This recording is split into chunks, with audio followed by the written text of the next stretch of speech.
Back on the player season reviews today, Caitlin Cooper and I are going to team up to talk about the centers. Myles Turner, Isaiah Jackson, Jaylen Smith, their seasons under the microscope, their futures in more detail. We get into so much today. You'll love it. It's all coming on today's Locked On Pacers podcast.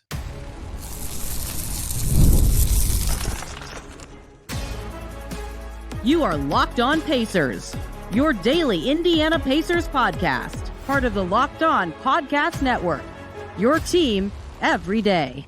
What up, y'all? Happy Friday. Congrats. You made it through the week, and welcome into another edition of the Locked On Pacers podcast, where we, of course, talk about the Indiana Pacers. As always, my name's Tony East. I cover the team for Forbes and SI, and today, boy, oh boy, do we have a lot to get into. 3 more players on the player season review grind, all centers. Caitlin Cooper from Basketball She Wrote and I. We have a lot to dive into today. In order, we do Isaiah Jackson, Myles Turner, and Jalen Smith. Lots of questions for all these guys about their present, their future, their playoffs or lack thereof, their regular season or lack thereof, and diving into all of it and what it looks like for the Pacers going forward. Lots of numbers, some you won't get anywhere else. I say the wrong stats words later because I don't know how to read my own Excel spreadsheet, so that's a good time. Caitlin just did an interview with Pacers assistant coach Jenny Busick that you can check out on her channel as well. So lots of good stuff from both of us coming next week here on Locked On Pacers. Just to tell you guys now, I don't know what's coming, but I'll be curious what is coming in the NBA. Where the finals could be over by the time you hear me next week. That's relevant because there's a new rule that you can negotiate with your own free agents after the finals end. I'll be curious if we hear about signings at that point. So I can't really say the schedule next week because I don't know what it's going to look like. But my guess is that you'll get 1 draft episode, 2 player season reviews, and some free agency stuff mixed in next week, depending on how the finals go and how this all looks. But let's just jump right in, talking centers with Caitlin Cooper. The men in the middle who sometimes played the 4, but mostly were in the middle this season. It's time to look back at the season that Pacers centers just had. Jalen Smith, Myles Turner, and Isaiah Jackson we put under the microscope today as we continue our player season review series. And I say we, because back once again from Basketball She Wrote, it's Caitlin Cooper here to talk some centers. We're back to 3 players. In between, she's talking to coaches. Caitlin, how are you? Can you plug your Jenny Busick interview? What else do I need to say? I am back talking about centers. And as I told you ahead of time, I feel like every time we have a conversation about centers, it's always surrounded around center uncertainty. They started the season with a lot of questions at the center spot, and they also finished the season with questions at the center spot, albeit different questions, I feel. Significantly different questions at the end of the season, at least. Yeah, they had good center play at all times throughout the season. It just wasn't always the same people doing the good center play throughout the season. And there's even some people doing the center play that we're not talking about on this podcast. Yeah, that's true. That is true. That's part of the NBA these days is the style of your center can matter just as much. And there's a lot of tall people who aren't even on teams right now. So today I had Isaiah Jackson and Jalen Smith. Caitlin had Myles Turner, which means I have to go first. And we're choosing to start with Isaiah Jackson, who had a good playoffs, Caitlin. He flipped in some shots that weren't dunks. His defense was solid. He shut down Jason Tatum in isolation one time in a play that will be seared into my memory forever as something that means way more than it actually did because it was only 1 possession. Do you have a specific place you would like to start with Isaiah Jackson? Let's start with the 1 play. Let's start with the 1 play. This is actually 2 consecutive plays, and they are Isaiah Jackson defending in pick and roll situations and specifically having different tasks. The first one is against the Brooklyn Nets. He's guarding the big. He shades over to guard the ball, and you could say that there is some poor weak side rotations on the play, and I would say that that's partially accurate.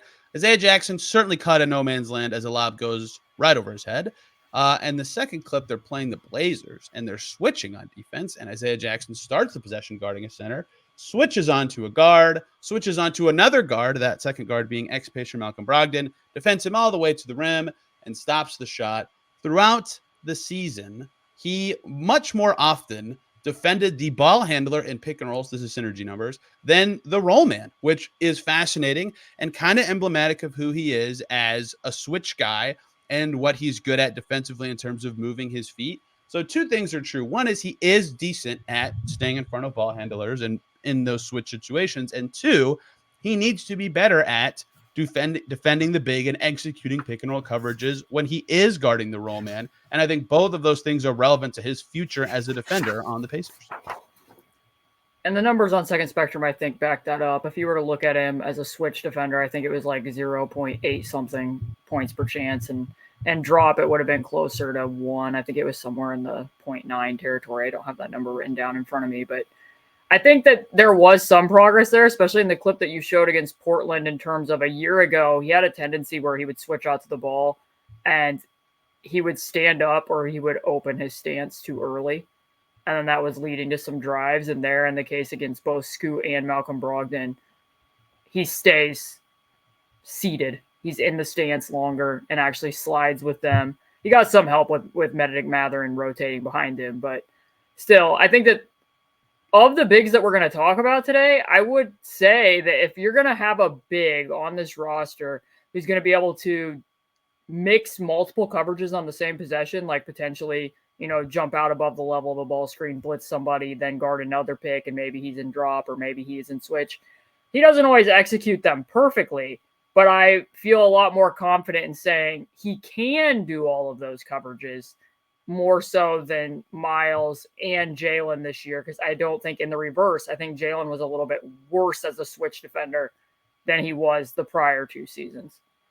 Yeah, the thing with Isaiah and that kind of stuff is I think this year finally he got less jumpy and just like I can out athletic everybody. And I get that worked his whole life, but that's not how the NBA works. And so that helped him be better in a lot of these situations. And there were times you'd see him revert to old Isaiah where a simple shot fake in the lane sends him into you made a good pun about this. And I can't remember what it was, but he would go flying and he's way out of the play all of a sudden. So he improved in that way, which helped in his switches too. And the 2 references I always make with him in kind of these conversations. One is they had a game against the Bulls. He might've been a rookie. Can't remember, where he got his butt kicked by Vucevic a few times, but switched on to DeRozan in the same game and like did okay. And I've always thought that kind of showed me, okay, like specific kinds of players are going to matter a lot for how he can defend and what play types he's good against. And 2, I always talk about how when they drafted him, they said very clearly, we believe he could play the 4 some. And if that's going to happen, he has to guard 4s and guard on the perimeter more. And he is solid at that, especially in certain coverages. So I think that it's good that he has that versatility and can do those things. I also think, given the makeup of the Pacers roster, and if Siakam and Toppin are retained, he will not be playing much 4 or asked to do that stuff. And so improving as someone who can guard 5s while also noting that he's good at other stuff is an important part of his progression forward. Yeah, I mean, they still had him playing drop way more than they had him in switch. It's like 400 plus picks in drop versus like 87 as the switch defender on screens. But to your point, let me ask you a question. Do you find it telling at all that in some of these series, particularly late in the games against Boston, given that Boston has shooting at all 5 spots, that they weren't going to switch lineups with Isaiah, but were more so going to those lineups with Obi and Pascal instead? Maybe in my head, almost every lineup decision or adjustment you make against Boston specifically has to be about offense because you're able to keep up with them. But yes, that is somewhat revealing in that they did okay guarding them in switch situations during that series. But I always assumed, maybe this was wrong, that they were doing that in the hopes they would get stops and then be able to keep up by scoring as much as possible. Oh, I think that's exactly the reason they were doing it. Because, I mean, in the last game, that was the one they switched the most, and Myles and Obi struggled quite a bit with that when they were getting targeted, particularly in the 4th quarter. I think it was more so about the spacing at the other end of the floor and what you're giving up if Isaiah's out there in groupings, which worked. Like, they played 3, Obi, Pascal, Isaiah, all 3 together throughout the Knicks series at times, and that was effective for them. But in this one, I think that they, like, especially in game 4, were more so leaning towards the Pascal and Obi lineups, and especially also in the game against the Bucks, because by game 2, they weren't playing Jaylen or Isaiah anymore. Like, against those Bobby Portis at 5 lineups, against the Gallinari at 5 lineups, it was like, we're going to fight offense with offense, and we feel more comfortable doing this with Obi and Pascal than we do with Isaiah. That's why it's tough for me to evaluate his playoffs, because in certain series and against certain teams that don't go small, he was very, I mean, maybe it's because he shot better than I thought he would on shots he doesn't take that much, but he was very effective against the Knicks and not effective at all against the Bucks. And I think that is partially based on the opponent they were playing, but I wonder what that actually means going forward. Can he find a way to have value against a Milwaukee type in future postseasons? Or is that always how it's going to be? Why was that so hard for me to say? I think one question that's lingering in the back of my head about it, especially in that Bucks series, is that, and why it ended up working in the Knicks series, is that TJ McConnell just knows how to make sense of awkward spacing because his game is built for tunneling into awkward spots on the floor. Like, that's what he's great at. He leads the league in drives per 100. So after Bennedict went out, if you look at TJ's usage numbers, as we all know, because he took on more of a scoring load, his usage went up to 27%. It was 21 pre that. So I do have some degree of question that if it goes back to Ben Mathurin playing off the bench with TJ, and the ball is naturally going to be at least somewhat more in the hands of somebody besides TJ than what it was at the back end of this season, is does that spacing still make sense if TJ isn't the person making sense of it? Because I remember thinking going into the playoffs, like, even though Jaylen was struggling a bit towards the end, I was like, I still think it's going to be Jaylen because there's so many arrangements around Pascal that they like to play Pascal at the elbow and they want to put a guard in the dunker spot so that Pascal has a wider entry point and so that the person protecting the rim is a guard. If a guard's in the dunker spot, Isaiah Jackson can't be in the dunker spot. Right. Hence, you can put Jaylen in the strong side corner. Those arrangements make more sense. And then, like I said, if the ball's in TJ's hands, he can get around the fact that there might be more people in the paint or whatever. I'm not sure if Ben can make sense of that same spacing and how that impacts some of your choices, but I'm sure that will also apply some to the Jaylen section. These two things go hand in hand. Boy, will they. Something that doesn't go hand in hand here is my number for Isaiah Jackson, something that has always been a discussion for him. This is crazy. His foul rate went up, but that's not my number. My number for Isaiah Jackson is 80%. That's what I would call good fouls for Isaiah Jackson this season. Shooting fouls or loose ball fouls. Stuff that it's like, yes, that's fine. People commit those fouls. That's way better than last year. Over 8% better. So way less charges, illegal screens, take fouls, 3 in the key, all that. Right. Every single one of those is down from last year. And he had a lot of those, I hate this word, but boneheaded, like, what were you thinking in that moment kind of fouls of those. Cutting those down made it, even though he was still fouling as much, which is not a good thing, they were better fouls. And that made him more effective, I think, in a lot of ways. Yeah, because that was an underrated part of the foul trouble all along, is that I think he was like top 5 in illegal screen fouls per 100. And a lot of times it was like, it wasn't even just that, you know, sometimes the big gets blamed for illegal screens that aren't their fault because maybe the ball handler gets antsy and they're not waiting for him to set it. A lot of times with Isaiah, it was like, I'm sticking my elbow out to hit contact and I'm just being extra for reasons that don't exactly make sense. And now I'm picking up too many fouls and I can't play, in part because I picked up fouls like that. So I think that that's a really good point about the type of fouls that he's getting, in terms of the fact that, like, at least that's him being aggressive defensively rather than, you know, kind of quote unquote wasting a foul at the other end of the floor. Yeah, he got rid of the eager beaver screens too, where he would just go so early and shove the guy. It's like, you can't do that. You know, I get that you're excited about the lob, but the screen's got to be good for the lob to be there. And all that stuff really added up for him. So you look at his fouls per 36 and you go, oh no, this is the highest it's ever been. This is a disaster. But if you're the Pacers, you'd rather him foul for shooting fouls if he messes up the pick and roll coverage, like we already talked about, for example, than commit any of those. So it's weird to say, but that actually had a big impact on his defensive numbers and effectiveness, cutting all of those down, and in some cases to 0.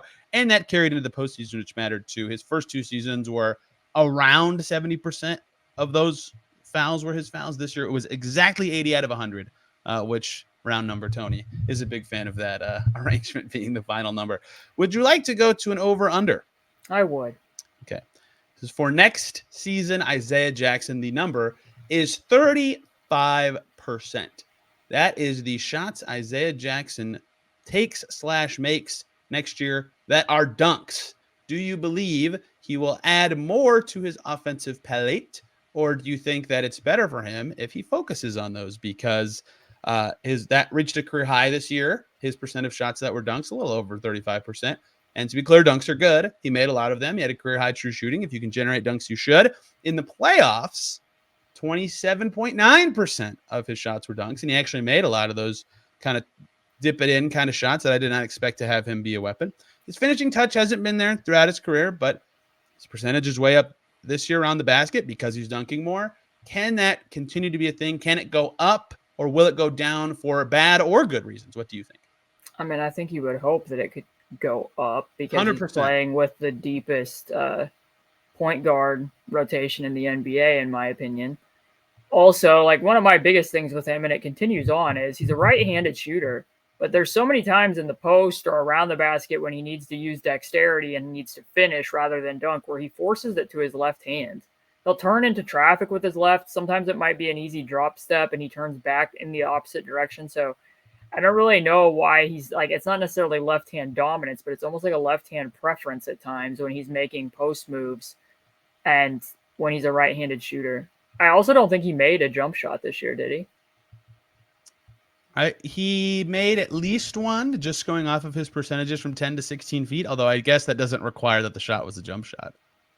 Yeah, I don't think he made a jump shot. I think the Synergy had it as 0 of 10 this year. I believe that's possible, yes. What's more revealing, the 0 or the 10? Probably the 10. A little bit of both, yeah. Yeah. So, in theory, the hope would be, if you're the Pacers, that it's an over, that he is a dunk machine. Like you're seeing, look, the Mavs are the Mavs, and Luka's amazing, but you're seeing the value of lob threats and that kind of play finisher for Dallas all season. Like Gafford almost set the field goals in a row. Until they played Boston in the playoffs, and they just parked their guy in front of the dunker spot and helped off the corner instead. The series isn't over yet, Caitlin. We could be. It's over. We're singing the songs too early. The higher percentage that gets, that's good. He makes dunks. That's great. There is obviously value to what you just said of, hey, maybe like make 1 10-footer. Like that'd be good to have, but maybe you just want him dunking. And I think that is a good thing. His true shooting percentage was a career high by quite a bit. But more shot variance is also good. So I'll be curious where that lands. It just reduces their positional versatility a little bit. Because like I said, they liked using inverted spacing, especially after Pascal was traded for. And it pretty much depends that Ijax either has to be your screener or he has to be tethered to the dunker spot, which means a guard isn't doing those two things. So I think that the jump shot matters to an extent just for that reason. But he uncorked one in Summer League last year, and I remember going, ooh. And then remember when he made like 5 in a Mad Ants game? I do. Gosh, it's very funny to me when players like that play for the Mad Ants. It's just like they're too good. I know that they need the time, but they always have an insane stat line. And everybody says, "See, they should be playing at the pros." I'm like, okay, Isaiah Jackson's clearly a good player, but like if bigs who can walk and chew gum at the same time put up like 20 and 12 every G League game. And shall we shift to Myles Turner? We shall.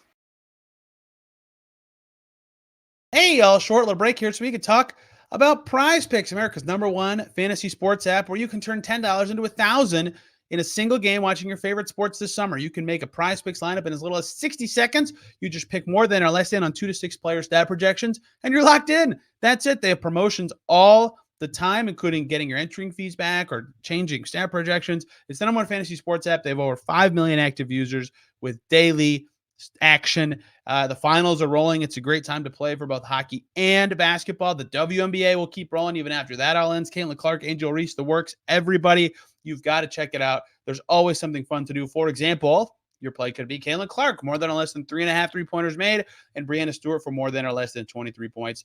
You got to try it yourself. Download the app today. Use the code LOCKDOWNNBA for a first deposit match up to $100. That's the Prize Picks app. Use the code LOCKDOWNNBA when you sign up for a first deposit match up to $100. Prize Picks, pick more, pick less. It's that easy. Myles Turner, the one clip that I have from him, and just for context, as everybody knows, he was dealing with back soreness in game 4 of this game. But I still wanted to pick it because I think it kind of speaks to the general trends or ongoing needs of the team as a whole, and what the playoffs revealed is that there's a possession at the very end of game 4, which eventually effectively clinched it for the Celtics, is that he gets switched out to Jason Tatum. Aaron Nesmith sees that he switched out with the clock winding down and goes switch to blitz. And when he goes to blitz, that means there's an odd man advantage on the weak side. Drew Holiday goes and gets the rebound. Obviously, the Pacers aren't going to have possession again. So that was kind of the dynamic that they faced in the playoffs at times, was like there were spots where they needed to double, but if they doubled and they had switched, that means Myles is already out on the perimeter, which means he's not in the vicinity of the glass to get the rebound. And also, they're just not an overall strong rebounding team. So then you're creating holes on the glass as well in terms of gravitational waves. And beyond that, like, I understand how they got to the point of switching Myles onto Tatum, because in games 1 and 2, I felt they were a little bit overzealous with some of their off-ball stunts and having to evolve a third defender towards Al Horford when it was kind of like, maybe live with what Al Horford gives you. Then they did kind of try to live with what Al Horford gives them, and he made 7 threes, and the Pacers made 5 threes in a game. So they came back, and they're like, we need to cover some of that up, so they switched it. I might have preferred some late switches in some of those spots, but they switched out. And even then, some of the thought process there makes sense, because I believe Jason Tatum shot 18% on self-created threes in the playoffs. So the thought process being, hey, we can switch our bigs onto Tatum if he will live with what he gives us from self-created threes. Well, he's made like 8 in the playoffs, and 2 of them were against Myles just in that game. The Pacers switched, I believe it was like 40 picks per 100 in that game, by comparison to like 26 in the prior 3 games and like 8 in the series against the Knicks. So tried to switch a lot more. Myles gave some stuff off of drives. He gave up some self-created threes. And admittedly, I think that he was stiffer. But then that also kind of points to a question of, like, if he was that stiff and that limited, maybe don't switch that much. That's kind of the storyline of that series, I think. Yeah, it was tough to find any spot for him to kind of naturally have the defensive impact. And does that specifically against the Celtics mean something to you with their style of offense and how spread out everything is? You're going to have to beat the Celtics to win the championship. I mean, it definitely does, because there were games during the regular season where they finished games with Myles trying to defend Derek White. There's no real place to do like the weak side rim protector thing, and especially against a team like that. Like, teams are getting better at combating cross matches, right? Like, they'll just send somebody else to be the screener. Like, if Myles isn't guarding Al Horford or Porzingis, they'll just be like, okay, well, we'll just use his guy to go set a go screen and leak out to the perimeter, and Myles is still having to guard the ball screen regardless. So I think it's telling. And then also the other aspect of this is that you get to the end of that series. In game 4, 2 of those games, Myles spent the majority of the time being guarded by Jason Tatum. And I don't need Myles. Like, I'm not somebody who needs Myles constantly posting up Jason Tatum. That's fine. Like, if he needs to spend more time at the perimeter and they run actions through other guys, like what they did in game 1, where Pascal was a more frequent screener without Horford guarding him, that's fine. But then they get into game 4, it's a little bit of both. And Myles is, like, despite dealing with the bad back, kind of jamming himself into some awkward spots, trying to post Tatum, which was creating some congested spacing for Siakam. But most of the game, they put Al Horford back on him, and he popped 4 times and only attempted 1 3, which I think he made pretty quickly there out of halftime. And it's like, again, it's like, if you were dealing with the back, why quite as much switching, and why aren't you popping and doing less like posting, where you're having to take constant physicality against the player defending you in the post? So I thought his overall process was a little bit confusing. And when they got to the end of the series, he committed the most turnovers for the Pacers, and he had more turnovers than 3-point attempts, which, if you're trying to match the Celtics and having shooting at every spot, he can't have more turnovers than 3-point attempts. Yes, that is certainly true. How many players can have more turnovers than 3-point attempts? It's really tough from your center spot to be leading the entire team. Both numbers. So like, the other part of that clip that's fascinating, and a story of the Pacers in the playoffs, was the rebound specifically. Drew just runs in, and Nesmith, to his credit, the camera angle of this clip makes it look like he got closer than he did in being there, but he tried. This was a part of the Knicks series too. And let me be clear, there were a lot of Knicks out-efforting the Pacers on the glass in that series. But there were a lot of rebounds in that series to me that were about blitzing 2 and the challenges that comes with finding a man and having 2 on the ball when a shot goes up with rebounding, similar to this one. So people talked a lot about Turner's rebounding in the postseason, and I'm curious what you thought of it and what you thought of the team's level with him out there, and how much it related to what they were actually doing on that end of the floor. So Second Spectrum has a number for this that they formulate about how often a player gets the rebound above what should be expected from their positioning from the rebound. And if you look at Myles's number there, which is minus 4.836, so less than what would be expected, that ranks 41st among the 56 players with at least 100 or with at least 1,000 rebounding chances. So 41st among 56 players with 1,000 rebounding chances. So I think some of it, like I said, in game 4 against Boston, when you're switching a center out to the perimeter, obviously they're not going to have as many rebounds. They're not going to have as many contests at the rim. You have to look at what the scheme is. But Myles has not been a plus rebounder for pretty much the entirety of his career. Like some of the complaints about like, why can't Rick get this team to rebound? Why couldn't the prior coaches get this team to rebound? And it would help them if they had wing rebounders, like what we talked about Bennedict Mathurin. Like if they had somebody who, Paul George for the Pacers in the playoffs, improved his defensive rebounding numbers for the team, like having a bigger wing who could do some of that for you, that would help supplement it. If Josh Myles Hart is going to be, yes, exactly. You know, what Josh Hart and Dante DiVincenzo do for the Knicks would help supplement some of what you're giving up with Myles there. And like, I don't want it to sound all negative because Myles certainly had some big games in the playoffs. Like his name was being chanted at Gainbridge Fieldhouse. He was the answer in the middle portion of that series against the Bucks. Once they put Brook Lopez back under Myles, he popped a lot. He made, you know, the most threes in back-to-back games of a center. That those are meaningful things. He had a couple decent games against the Knicks as well. But just by the time they got to Boston, I ended up, the way I would summarize it is I left the playoffs with a lot more questions about him than I had entering the playoffs with him, because I thought that he had shown progress independent of system and his teammates, just in and of himself. And then some of the things that I probably would have thought 2 or 3 seasons ago kind of came back, where it's like, you know, maybe don't fade in the post against Derek White. You know, some of your post moves are being very autopilot, where you're going to the same turn into a mid-range jumper, and now Derek White knows that's what you're going to, and he's just sitting on it and he's blocking your shot. Like those types of things, I thought he had shown more progress than that against small guard switches, especially over this season in particular. And then it really wasn't there for the Pacers in that series independently. But my one number is a more positive one, because I picked 1.221, which is the points per direct scored by Tyrese or Turner, their usage as a pick and roll combination, which was first among the 38 combos in the NBA with at least 500 picks. So obviously the Pacers got tremendous production out of the two of them. And I know that Tyrese had talked to reporters and you guys about, like, you know, playing with Rashawn Holmes in Sacramento and thinking that he would always pair best with somebody who was a lob threat or a rim roller because of what his floater touch is, what his finger roll, the deception he creates with weak side taggers. And then, you know, after playing with Myles Turner, being like, this is the value of having somebody who can score at all 3 levels. Yeah, I think that is a 2-part credit. Part of it's Tyrese, obviously, but Turner has gotten a lot better at making those decisions independently of who the point guard is. Like, even, I suppose they traded Sabonis for Haliburton, but like you could tell that Rick, when he got hired, we were talking to his pressure, like he wanted Myles to be better at mixing in rolls and pops already.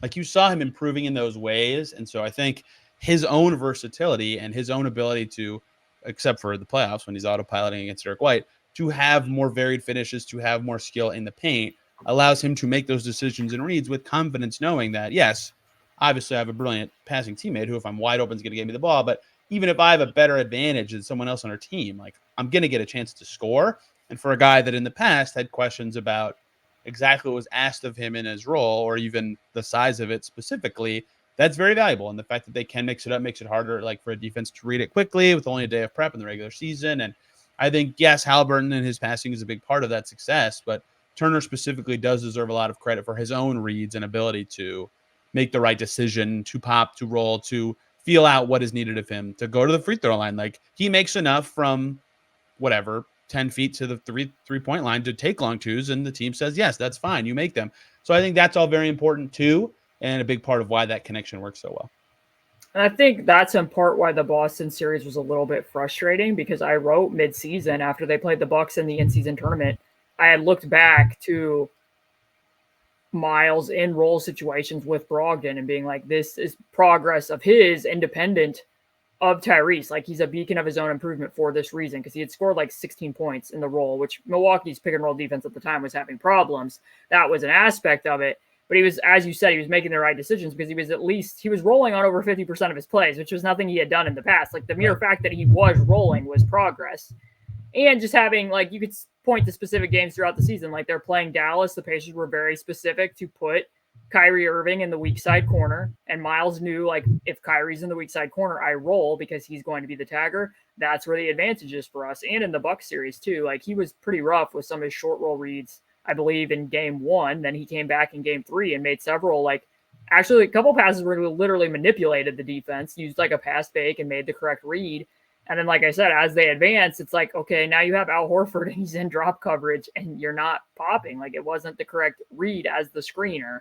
And that's kind of always been some of the holdback with him. It's similar to Mathurin. Like, a lot of times it's feel with both of them. And that's why, like I said, it was a little bit deflating that some of the things that could have been said about him, 3 seasons ago came back en masse and definitely applied in the Eastern Conference Finals. So I guess part of the thing that I wanted to bring up with that number and to you is, like, as long as he's teammates with Tyrese, it doesn't really matter that much. Like, they're going to be starters. They're going to be playing together. Like, it's great if Tyrese enhances and makes his teammates better. But the point that I would make is Myles shot 63% on twos with Tyrese on the court, 56% on twos with Tyrese off the court. So a 7% swing. So I guess I kind of look at it from the Pacers perspective and think, like, Myles, it's almost the reverse script on him because he's shown that he can be a complementary scorer for the reasons we just laid out. But now I have more questions about him defensively and certainly with some of the rebounding. So it makes you then wonder, like, how much is the Tyrese effect and what could they expect to get from somebody else in that same position at the center spot if Tyrese can spot you 7 percentage points on twos?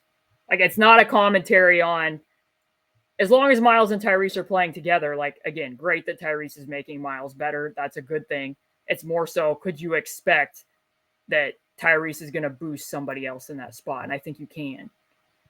You know what we need to see again? Excuse me. Did we talk about this? Do you remember these plays? The Myles Turner reverse butt screen for Darren Collison, and then it was just a behind-the-back dump pass. Bring that back. That was the most stylish screen in Myles Turner's bag. But yes, you are right. And a lot of guys benefit from Haliburton, to be clear, like at every position. But specifically, if you're looking at center, and there will be questions about Turner's long-term future and fit with this team because he cannot be extended. He's going to be an unrestricted free agent next summer, no matter where he finishes the season. These questions have to be asked. Can they get something else that would fit and do that sort of thing too? And I think Turner's made a lot of strides, but he used to, like, it's almost like a pendulum. Like, he used to be so much defense and not enough offense, and now it's back the other way. And so is there a middle ground there? Can the defensive improvement come? Does it require a scheme change? Can they even change their scheme with the personnel they have? That's kind of the hard stuff to answer because, I mean, he was 5th in Defensive Player of the Year, like 5 years ago, and now it's not even close to that level anymore. Obviously that's something Myles would have to speak to. But I think over roughly the last 1.5 to 2 years, he's shown regression as a pick and roll defender. And I think some of that speaks to how much the league has even changed in the last several years. The ways that Nate McMillan and Dan Burke were using Myles Turner, where he was more effective swallowing up pick and rolls, I don't think are completely feasible anymore with how close they were using his radius to the basket.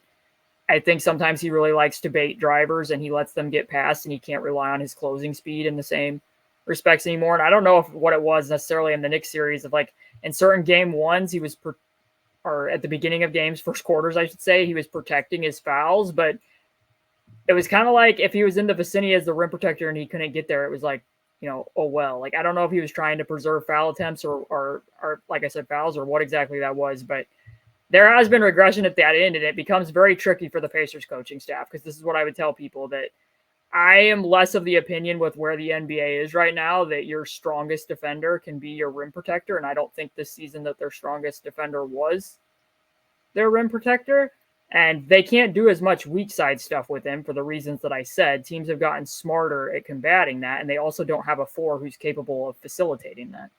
So they have to play him at the 5 spot. And I don't think that the pick and roll coverage is as good. And I don't think that's solely because of the ball handler partners that he's playing with. Some of it is. Like, there's a definite difference between, like we said, Bennedict Mathurin and Ben Shepherd. Notable difference there when one of them's defending at the point of attack versus the other. But that's not all of it. And I don't know if that's going to correct itself But when I'm evaluating the defense and I can see like, hey, Pascal Siakam screen navigation, really rough. He needs to switch. And if you switch with Pascal, Myles needs to not switch for the reasons we were just talking about. Like the making it all work at the same time, I just have a lot more questions than I had entering the season. Yes, to all that. Like it says a lot that their on-off defensive numbers with him too aren't that crazy anymore, right? And he played with their two best defenders, depending on how you feel about certain guys. Like it used to be insane. It used to be like 6-7 points per 100. This year it ended at I can't do math fast enough. 1.47, right? That's a big far cry from where it used to be. And the starters had a lot of their better defenders. What is your over-under? Did we already do it? And did I forget? We have not. My over-under is 0.5, which is seasons left with the Pacers. I knew it was going to be that. I thought it was going to be like, it's one of the bigger questions that hasn't been talked about that much. Yeah, the starting point to allude to it, and this could change depending on how the free agency goes, is didn't you and I talk about this? Maybe we did with Jairus, I don't remember.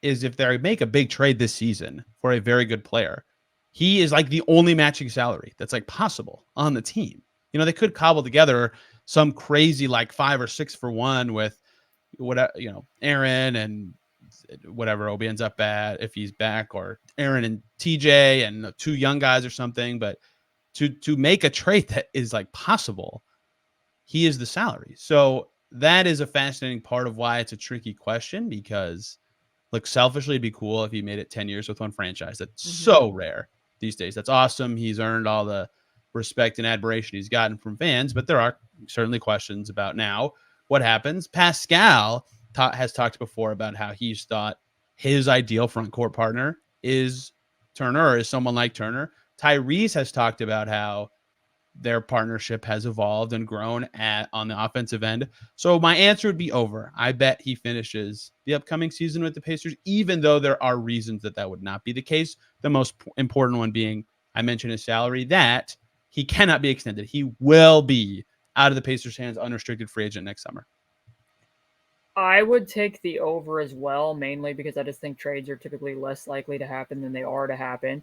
And for the reasons you just said, in Pascal's case, like the two of them offensively do complement each other in the sense that Pascal does, as we saw in the playoffs, things against cross matches that Myles never was able to benefit from with Thad playing next to him or Sabonis playing next to him, where he can more often eventually be a 5 defended by 5s, and that matters. And also it matters for Pascal for what I just said earlier about Isaiah Jackson. Like the fact that you can spread Myles Turner to the ball side corner and create a much wider gap for Pascal is valuable.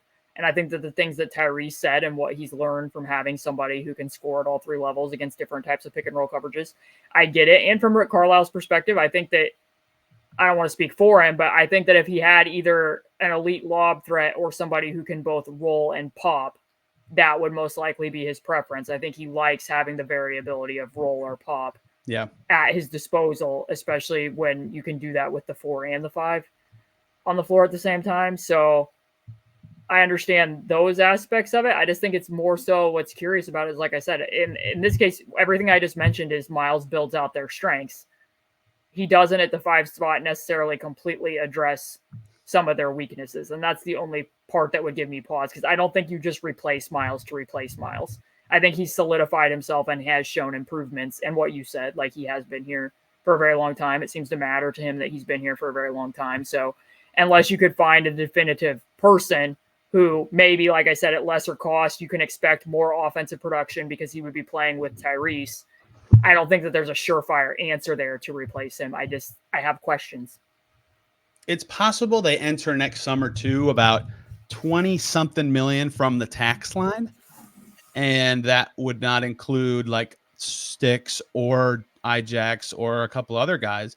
And then Turner's a free agent. And so they could retain him, but then this team gets expensive and you have to think about all this stuff. And then maybe Nemhard's number is much higher next year. And then that difference to the tax line's way lower all of a sudden. And then, oh my gosh, Ben Mathurin's a free agent. Oh my gosh, like these discussions are coming. And that is also a factor they have to consider. So that, to me, they are not a lock. No one's a lock, but they are more likely than not to make still a big trade with several, like what we would call key players in their team at some point in the next 2 years probably, just because of their finances, which is fine. A lot of teams set themselves up to go through that exact scenario. Right. But Turner would maybe be involved in that, or at least be a heavy consideration why they would have to do that. And they've made a lot of smart contract decisions, and they have a good team. And now that is the next step. That's how it goes. What a sad ending. It's very, like, 10 years with one team is so cool, right? Like, that never happened. I think he's one of the top 6 guys left now. It's the Warriors' big 3, Giannis, Embiid, Turner, are like the longest tenured guys with one team because Dame got traded. That's super cool. That should have been your stat. 10.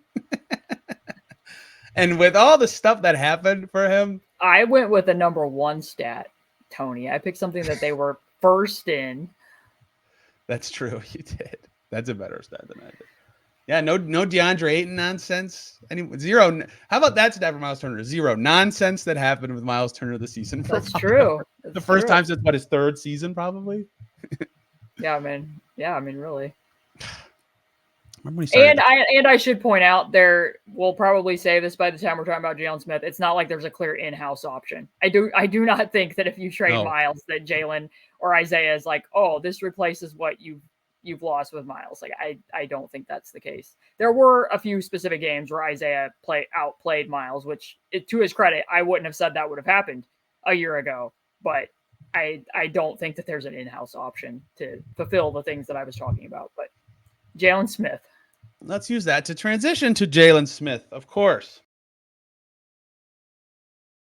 One more break here, guys. We can talk about LinkedIn Jobs. When you're hiring for your small business, you want to find quality professionals that are right for the role. That's why you have to check out LinkedIn Jobs, who have the tools to help you find the right professionals for your team faster and for free. LinkedIn is not just another job board. They have a vast network of more than 1 billion professionals, which makes you the best place to hire. It gives you access to professionals you can't find anywhere else, and they do all that, making the process easy and intuitive. Hiring is easy when you have that many quality candidates. So simple, in fact, that 86% of small businesses get a qualified candidate within 24 hours. LinkedIn knows small businesses are wearing so many hats, might not have the time or resources to hire, so they're constantly finding ways to make that process easier. They just launched a new feature, for example, that helps you write job descriptions, making that even easier and quicker. 2.5 small businesses use LinkedIn for hiring. You could be next. Post your job for free at linkedin.com/LockedOnNBA. That's linkedin.com/LockedOnNBA to post your job for free. Terms and conditions apply. There's a lot of ways I could start this. And I admittedly am embarrassed that 2 of my things are related to one skill, but I think it's very important to be very clear about this one skill of Jaylen Smith's and what I think of it going forward. And I don't want to sell him short. He's improved very much in this. I will start. Okay. Let me tell you my process of coming up with my one number for Jaylen Smith. I was calculating Z-scores and standard deviations and outliers to try to figure out his inconsistency, like via one number, because he had a lot of games where he would miss a lot of shots and a lot of games where he would make every shot. That's not an exaggeration, every shot. And so what does that actually, like, what can you take from that? He had 20 games out of 63 played outside of one Z-score from his shooting percentage. And then I thought, if I use that as my stat, no one's going to have any idea what the hell I'm talking about. And I don't want to have to go through explaining what that actually means. And for people who do understand what I'm talking about, they'll say one Z-score or one standard deviation away, excuse me, whatever. So let's make my number 29. 29 is the number of games where Jaylen Smith shot either 100% or 0% from 3. That means 14 times he made every single 3 he took in a game this season, and 15 times he missed every 3-pointer he took in a game this season. And I use all this nonsense stat dorkery to say it's very hard to know what you're getting when that's the case. And we'll get to a reason why this is so peculiar when we get to clips, but I don't know what to make of him as a shooter, and I don't know if the Pacers know what they're going to get from him as a shooter entering a game, and it's not like the type of shot was particularly there. And so to me, it wasn't something that defenses did differently. It wasn't something that he did differently. It's just kind of maybe who he is as a player, and reflective of the first 2 seasons he had with the Pacers too, that he might just be a very inconsistent shooter. I think that is accurate. I think that stat is amazing. I had wild at the very least. I think that the only consistent thing that I can find from the last 2 years during the periods when he struggled as a shooter is he was playing at the 4. So if you go and look at the games when he came when he was a starter this year, he shot 30% from three. When he came off the bench, which is when he would have been playing at the 5, he shot 48% from three. Likewise, when the Pacers went out on the road and he was playing some at the 4, and they ultimately came back, and therefore shortly thereafter, this would have been 2 years ago, when they went on the 7-game West Coast road trip, their offensive production really sunk, and they ended up putting Aaron Nesmith at the 4 spot. It was similar during that stretch as well. I think he gets guarded a little bit differently at the 4 than he does at the 5, and I think that this was 2 seasons in a row where, while we are talking about centers, that's why we're talking about centers, because Jaylen proved that he isn't a 4. Like, it was a necessary adjustment, and I get why they did it, to try to be like, hey, we can't guard right now. We need to have more size. But like, you're watching them play the Bucks with Jaylen and Myles on the floor, and Jaylen can't keep a live dribble in the middle of the floor. Like, his spacing was a little bit awkward, where he was allowing people to literally, like, bringing Brooke Lopez to Myles against that cross match to scram out mismatches from Myles. Like, it was disruptive to what Myles was doing. He couldn't really do that much with DHOs. Like, he just suits better at the 5 spot. So that's really the only connecting point, and that's not a perfect measure either, but I just think he shoots the ball better at the 5 than he does at the 4. That is very possible. And yet, Caitlin, their best winning streak of the season was when he started at the 4. Well, I can tell you that, like, in that game against the Bucks, he played 2 minutes with Myles in the second half. Like, people who aren't watching our faces don't know how much sarcasm I had on my face for that. Well, I do selfishly, as a numbers guy, wish that stretch right before Christmas to Tyrese getting hurt was longer. So we could have seen that stretch.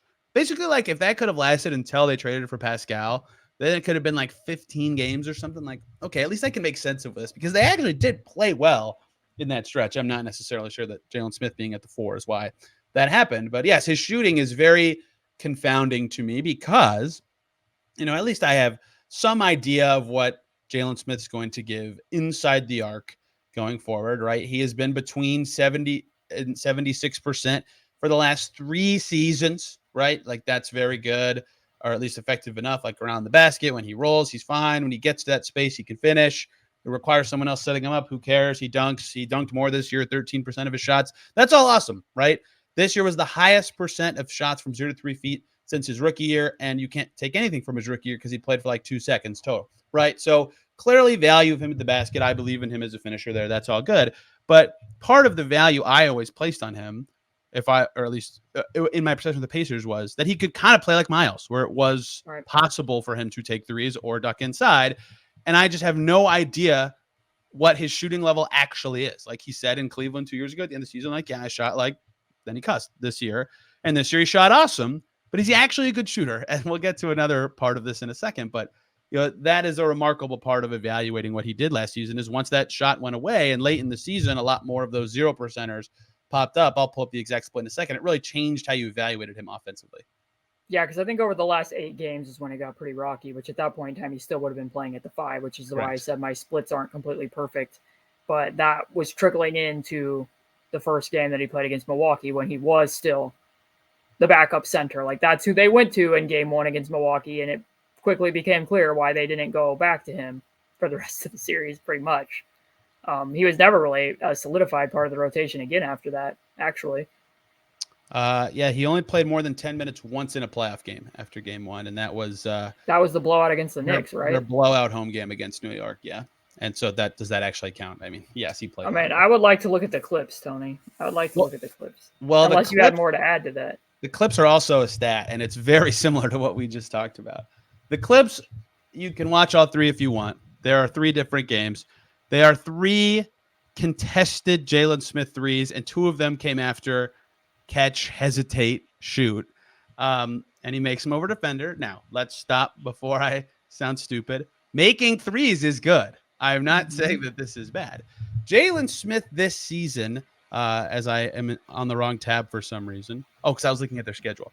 He shot 37% on guarded catch and shoot threes this season. That's insanely good and not real. I don't look. Is it possible that it's real? Yes. Do I think that's something that will happen going forward for Jaylen Smith? No. You know why? Because last year he shot 26.3% on guarded and catch and shoot threes. In fact, Caitlin, this year, Jaylen Smith shot better on guarded catch and shoot threes than he shot on unguarded catch and shoots both of his first 2 seasons with the Pacers. So I find it very hard to believe that that is a real thing. And that really overinflated how well he shot it this past season and what I think of him as a shooter and what his offensive dimensions are in the future. And so the clips are just him doing it. So to be clear, making those shots, good. That's good. Do that. But I don't expect it to be even close to that level going forward. And so what value can you get out of him as a shooter? If Jaylen Smith is on the team next year, that is my biggest question about him, is what level of 3-point shooter are you? I have no idea. Because, I mean, in a playoff situation, which they went to Isaiah, they didn't go to Jaylen. And like I said, TJ having the ball in his hands as much as he did made sense of what could have been some awkward spacing. And if TJ's back, he'll still be able to do that, though he might not have the ball as much. Like during the regular season, teams are going to stay attached to Jaylen Smith in the ball side corner, regardless of whether he's making those or not, because that's typically what teams do. But as we saw from the Indiana Pacers, there's times in the playoffs where it makes sense not to stay attached to the ball side corner, and that's something they did against the Knicks. They were like, we don't need to stay attached to Josh Hart and Precious Achiuwa and sometimes even Alec Burks. Like, if we can have Pascal roam strong side, we're going to do it. And so if Jaylen wasn't hitting those shots that you're pointing out here, right, because he didn't a year ago, I think it's likely that people probably would have been helping off of him more in those spots because we were already seeing it some, or that they would have cross-matched it, because that was why the game against the Bucks was telling to me, because they put Brook Lopez onto Jaylen, and Jaylen wasn't really punishing those cross-matches in any sort of meaningful way. And the point that you're making there is, and that I talked to you briefly about before we hopped on here, is there's times where it seems like he loses confidence a bit somewhat as a shooter. Yeah. When he goes through kind of the deeper ones, like at the last 8 or so games of the season when he wasn't hitting shots, then it's game 1 against the Bucks, and he has Brook Lopez in drop coverage, 5 being defended by a 5, and there's hesitation, and then he's trying to drive with his left hand to the rim against Brook and drop, and it's like, that's not the right shooter drive decision. And that was literally what I picked as this clip last year with you, where I was like, it needs to be like, if you're open, shoot it. And that was progress at the beginning of the year because he was hitting, every shot. So he had a lot of confidence to let the ball go. And that was actually drawing some like weak side stunts off of Buddy Hield. Like, that's practically a cheat code for the offense when you can, like you said, he can operate similarly to Myles. You can do similar things. If he's popping and the weak side defense cares off of, Buddy at that point in time, who was shooting the ball quite well, like, that's highly effective for the offense. But then if you go out there in a playoff game and your main skill as an offensive player is to do that, and you're not shooting it with confidence, and then also defensively, like, unlike what we said about Isaiah and how he can mix multiple pick and roll coverages, his coverage guarding step-up screens against Damian Lillard in game 1 was really rough. Like, guessing the wrong side of which pick Dame was going to go off of, which speaks to Jaylen's communication to the on-ball defender in those situations, either being too high or, like I said, just leaving the actual drive side of the pick open. He was taking some bad angles. Like, it made sense to me that they ended up going like, let's try Isaiah. And then by the next game, it was like, let's try neither one. And let's just do Obi Toppin and Pascal against Bobby Portis at the 5. And that's where they ended up leaning more so until the Knicks series. I think they leaned a little bit more towards Isaiah because it was going to be important for them against the Knicks' lack of depth because of the Knicks' injuries to be applying their pace as much as they possibly could. And that suits Isaiah better than it does Jaylen. The thing that I found a little bit disappointing too was that I didn't think that Jaylen's effectiveness at the beginning of the season was solely tied to his shot. I also saw like individual strides where it was like, oh, hey, he got a switch and he immediately dived to it and he actually drew a double team and made a pass out of it. Yeah. Like, those were literal things he was doing when a year ago he would have just like got stonewalled by the switch and he might have made a pass, but simply because he didn't get anywhere with a pound dribble. Like, the physicality and the strength that he added over the offseason, he was playing with force. And I just think that there's times where he loses confidence and then that impacts the level of force that he plays with as well. And that kind of just waned as the season went on. Yeah. And that like I don't want to put this on his 3-point shooting. His 2-point percentage was also a career best, right, as was his assist rate, as was his turnover rate, right? Like, he got better regardless of just being a shooter. It just is so much of what I would project of him from a role perspective and even a minutes perspective comes down to that, because defensively, I'm not saying he's like an awesome defender, but like, I kind of feel like the stuff that makes him get beat or be ineffective is just like his own personal limitations. Like, it's not like, oh, what was he thinking? Why was he that far out of position? He's just like too slow sometimes. Or, now, to be clear, in the playoffs, that was different. in his limited chances, he did make mistakes defensively that were confusing. But usually I'm just like, oh, he's too ground bound to make that play or something like that. Or, oh, he was half a step too far away. Like, I get it. Okay, I get what you are defensively. Whereas offensively, I have more questions, even though he took strides in some meaningful ways. That takes me to our over-under. I'll give you two. One is very similar to your Myles Turner one. 0.5. Player options retained by one Jaylen Smith. For those unaware, in the upset of the century at the time, Jaylen Smith re-signed with the Pacers in order to potentially entice him to do that. When that happened, it was a 3-year deal, the third year containing a $5.41 million player option. So Jaylen Smith has until June 28th to decide, could I make more somewhere else? Could I play more somewhere else? Or do I want to take this and stay with the Pacers? Some of this might matter on what they envision his role being next year. Do you think, or I guess, what is your over-under? 1 player options picked up or 0? I think an interesting aspect of this before I directly answer is that there's also a component of some of the playoff stuff where it's like, if all things are considered equal, which they weren't, because I do think that Isaiah was playing better in some of these games than what they got from Jaylen. But if all things are being considered equal, and you already know that Isaiah is under contract for you next year, aren't you going to lean towards Isaiah because yes, you want to get him those playoff reps because he's going to be the person that's staying? Like, yes. And quite frankly, I think that if Isaiah would have played, they're kind of the flip-flop of each other. If Isaiah had played during preseason the way that he played at the end of the season, I think he would have been the backup center for that reason, because he would have been the more likely person to stay. From Jaylen's perspective, now that he pretty much got played out of the rotation, that leads me to think that he would be better off, at least financially speaking, to take that player option and to stay, unless he and his agent are thinking, if we take that option and stay, he's not going to get playing time in order to play for his next contract. Right.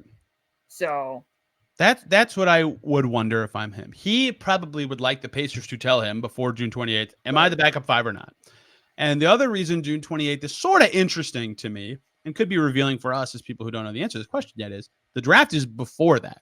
If the Pacers, let's say, happen to take a center with the 36th pick, does that also influence his potential decision-making?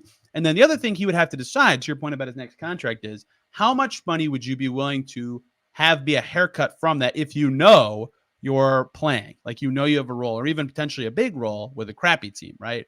And so that's kind of the decisions that would weigh into this.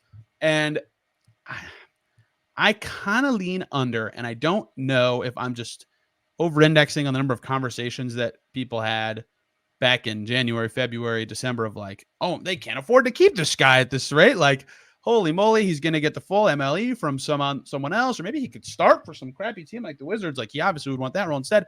None of that stuff's reality anymore, but he did have a very long, prolonged, like, oh, this guy's very good stretch that I still think it's possible for him to get $4+ million from someone else. And because that number is less than a minimum away from this current deal, right, and he could guarantee himself by choosing his destination minutes, I kind of lean opt out, but I think it could actually matter what happens in the next 2 weeks with the draft and all that kind of stuff.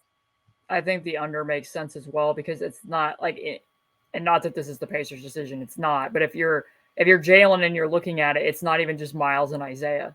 They were playing Obi at the 5 with Pascal. Theoretically, if they really wanted to get creative, I still think it's possible that they could try Jarris at the 5 as well. So, like, the Pacers have options of other people that they can put out there at the 5. They don't have to maintain 3, quote unquote traditional centers if they don't want to. So I tend to think that he and his agent will probably want to look where he's more solidified to get playing time. But in the back of my head, I do think a little bit of like, which I suppose you could maybe do this with Obi, but like just what the spacing change will mean and how that could impact some possessions when Pascal plays with the bench. But I mean, they typically find solves for themselves offensively. What they needed to spend this summer doing is figuring out how they're going to find solves defensively. So, and to that point, probably something that I should have added on is, again, with the unprecedented levels of pressure that they were applying in the playoffs, that suits playing Isaiah more than it suits playing Jaylen Smith. And if they want to continue, some of their full court pressing that they were doing, Isaiah is the center who makes more sense. My final sticks factor on the player option would be this. If they re-sign Obi at a reasonable number and Pascal, and they're like flirting with the tax, maybe they start the season over it. if they're gonna dump someone to get under, he might be the most, especially if he's not the backup 5, he is easily the most likely guy that they would, trade to cut $3 million for however much money off of, just given the rest of the contract of the team. And it's very possible they could waive Kendall Brown or like find another way under. But if they're $4 million over, that's the way. So that's another consideration for him. My real basketball over under, which would be a little shorter, is 62.8. That's very specific. That's his true shooting percentage. I only bring that up because his first full season with the Pacers, that's exactly what it was, that little half season after he got traded from Phoenix. Last year, it was 56.5. This year it was 68.2. And when it was well over 62.8, he was the backup 5 every night.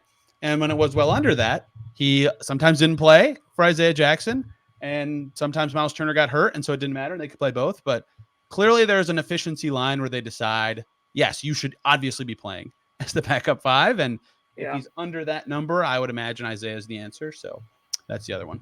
That's real. But we've gone for a long time. You don't have to go too long on that. I think that wraps up the latest. I think that we found more certainty by the time we were done here than we started with. I'm never certain of anything. I think that's I'm not certain. I'm just degrees of certain more sure. than when I started. I thought that was one of my best stats ever when I realized that he had.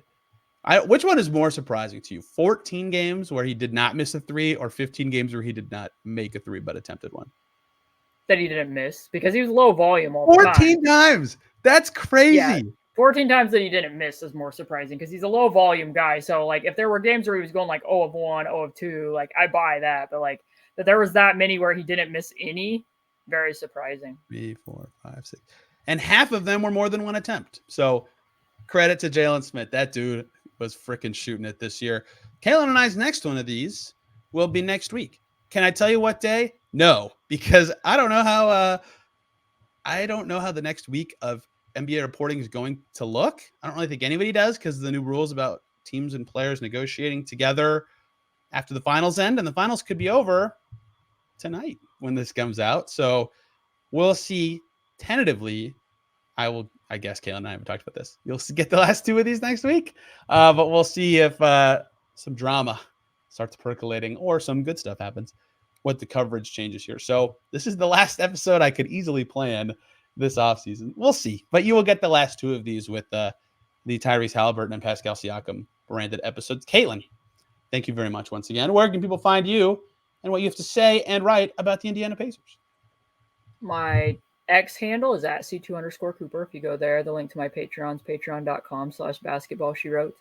Most recently, I recorded a video with Jenny Busick breaking down the football style play that they ran at the end of Game 3 of the Eastern Conference Finals. And she also was really generous with her time and offered up some insights about how she and the coaching staff approach special plays and need a 3 and need a 2 plays, and just how they collaborate as a group, which I thought was really insightful. And also mentioning some different things about like Andrew Nembhard's performance after Tyrese went down that I think's worth your time. So that's on the Patreon link there. And then also like you can go to my YouTube channel if you really liked. I never intended to have a YouTube channel, but I've forayed into there some, and that's where that work gets linked. I went ahead and made that one public because I just thought for the sake of fans and for her, for people to get to listen to her insights and all of her basketball knowledge, that would be worth it for people. So if you want to go check that one out, everyone is available to them. I give it a ringing endorsement. And her Twitter, Caitlin's Twitter feed is where you can find bangers like, "Am I the new coach of the Lakers?" Out of context completely. So it happens when you wake up at 1:30 in the morning and Shams has tweets that say Caitlin in Indiana. It's just, I really thought Shams was breaking news about my life when I picked up my phone and I saw those 2 words and I was like, what's he know about me? Didn't I tell you that? Possible. That Caitlin was at a playoff game. And I didn't know. And someone said, "Tony, Caitlin's here." And I actually had to pause and go, who is that about? That could be a number of people now. One of my friends in media was at, I won't say who because I don't want to embarrass them, but they were talking about WNBA stuff and they called Caitlin Clark Caitlin Cooper, and they were very embarrassed. They were embarrassed, which rightfully so. This should be. That has happened quite a bit in the Indiana space. You should be flattered. Were you? Oh, it's flattering to me, not so flattering to her. You're not on Team USA, are you? I haven't asked you this. No, I mean, I don't know why people didn't understand that I would grow the sport, Tony. Well, I should have understood this. And a on that basketball note, disciple. On that note, I will tell you that if the Mavs win Friday, there is a more likely chance you see Caitlin and I early next week. How about that? We'll figure it all out. Thank you all for tuning in today. We'll both see you very soon.